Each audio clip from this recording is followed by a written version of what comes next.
एक पत्नी का पति साल भर के लिए विदेश चला गया, ठीक। और साल भर से वह पत्नी अपने पति से नहीं मिली, उसका दर्शन उसने नहीं किया।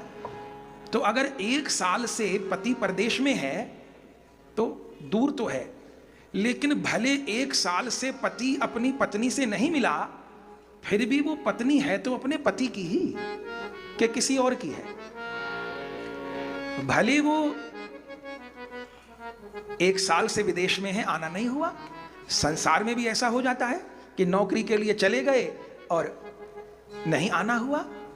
लेकिन ऐसा नहीं है कि पत्नी निरंतर साथ रहेगी तब तो उसकी पत्नी है, और साल 6 महीने के लिए दूर रहेगी तब भी तो उसी की पत्नी है, क्योंकि उसी के नाम का सिंदूर लगाया है। तो ऐसे ही हमको राधा माधव की प्रत्यक्ष सेवा प्राप्त है तब भी हम उनके हैं, और यदि राधा माधव की प्रत्यक्ष सेवा प्राप्त नहीं है तब भी हम उनके। क्यों? क्योंकि ये कंठी तो जुगल की पहरे है ना, ये कंठी तो गुरुदेव गौर हरि की पहनाए है ना। तो प्रत्यक्ष रूप में गौर की सेवा में है तब भी गौर के हैं, और प्रत्यक्ष में गौर की सेवा में नहीं है तब भी गौर के हैं। हमको प्रारंभ में गुरुदेव बहुत बड़ी नाम की संख्या दिए और पाठ भी बताए, तो हम पूरा सामर्थ्य लगा के उन्हीं की कृपा से वो नाम की संख्या भी करते और पाठ आदि भी करते, आनिक का सब नियम चलता। अब उसके साथ में नाम प्रचार की भी सेवा थी। अब साधन भी अपना करना, उसमें बहुत समय लग जाता था, 8-10 घंटे लग जाते नियम में। और उसके अलावा नाम प्रचार की सेवा और शरीर के कर्म भी। तो हमको जो है खैंचातान होने लग गई कि नियम करूं तो सेवा छूटे और सेवा करूं तो नियम छूटे, तो क्या करूं। तो पहले तो निभाने की कोशिश करते रहे, और घटते घटते नींद 1-2 घंटे पे आ गई। अब शरीर को भी फिर अपनी आवश्यकता है, तो बड़े धर्म संकट में पड़ गए कि क्या करूं, एक और नाम प्रचार की सेवा, एक और नियम भी करना है अपना।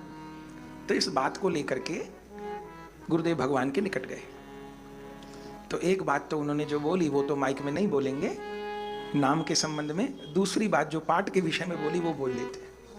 नाम के विषय में तो ऐसी बात बोल दी है कि आज तक मैं निश्चिंत ही हो गया। फिर तो पाठ के विषय में क्या बोले, हमने कहा महाराज जी ऐसे कुछ हमारे अपने पाठ भी थे कि भागवत जी का रोज पाठ और बहुत पाठ करते थे। तो क्या बोले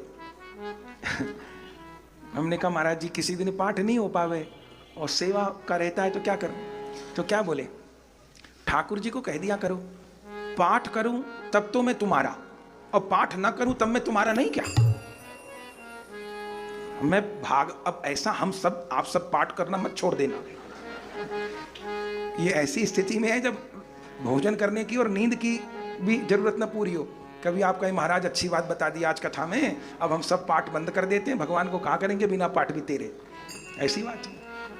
पर हमसे बोले कि जब ऐसी स्थिति होती है कि नहीं बिल्कुल समय हो पा रहा है तो क्या कहा कर, तुमको ये बात नहीं माननी है, ठीक है, तुमको अपना करना। नहीं तो यही कहेगा कि पिताजी अच्छा आज तो युक्ति बता दी है, अब सब पोथी रख देता हूँ। तो हमको जो कहे कि जब नहीं हो पाए तो प्रभु को कहा करो कि पाठ करूं तो मैं तुम्हारा, और पाठ ना करूं तो किसी और का हूं क्या, तब भी तुम्हारा। तो पाठ तुम्हारे लिए तो है, तो पाठ करूं तो भी तुम्हारा, और पाठ ना करूं तो भी तुम्हारा। उस दिन से ऐसी कृपा हुई कि क्या कहना। ऐसा नहीं कि पाठ छोड़ दिया, करते ही रहे, अभी तक जो होता है करते ही हैं, लेकिन बस शब्द नहीं। जैसे वो ये वचन कह दिए, आप समझिए कि बिना पढ़े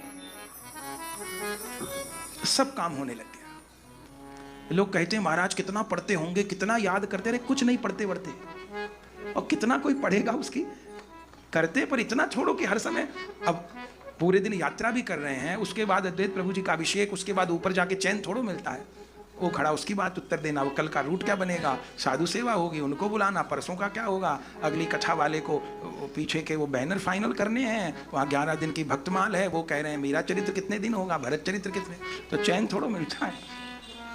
तो मन तो होता है पाठ करूं, लेकिन क्या कहूं, सबके मूल में गुरु कृपा। वो पोथी को ना पढ़ करके भी पोथी कृपा कर देती है, फिर लगता है सारा ज्ञान तो गुरुदेव के ही पास है। पोथी की अवहेलना नहीं, पर बात यह है कि गुरु कृपा के बिना पोथी भी थोथी हो जाती है। फिर उन्हीं को यहां बैठेंगे तो गुरु महाराज को स्मरण करके बस, फिर उनको जो कहलवाना होता है वो कहलवाते ही रहते, कहलवाते ही रहते। कोई पढ़ के लिख के कोई कितना बोलेगा, क्या बोलेगा, खबर नहीं मेरे को। तो चाहे नियरे रहें और चाहे न्यारे रहें, हम तो तेरे ही कहलाएंगे। जो बना दोगे बन जाएंगे। गुरुदेव भगवान 3 उपदेश हमको दिए। अब उनका उत्सव आ रहा है ना, तो उन्हीं की बातें बार बार मन में। 3 उपदेश, 3 बात कहे हमको। पहली बात, श्री जी करुणा की खान है। श्री राधा करुणा की खान है। फिर दूसरी बात बोले, मैं अवगुणों की खान हूं। माने साधक को अपने लिए मानना है, मैं अवगुणों की खान हूं जी। फिर तीसरी बात कि एक दिन गुरुदेव आएंगे और मेरा हाथ पकड़ के श्री जी के हाथ में दे दे। ये 3 बात याद रखना।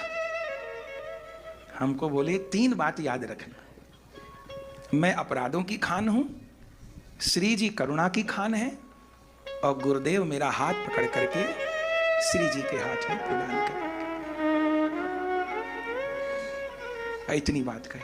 अब इतनी बात भी समझ आ जाए तो सभी को समझ आ जाए, क्या कहना।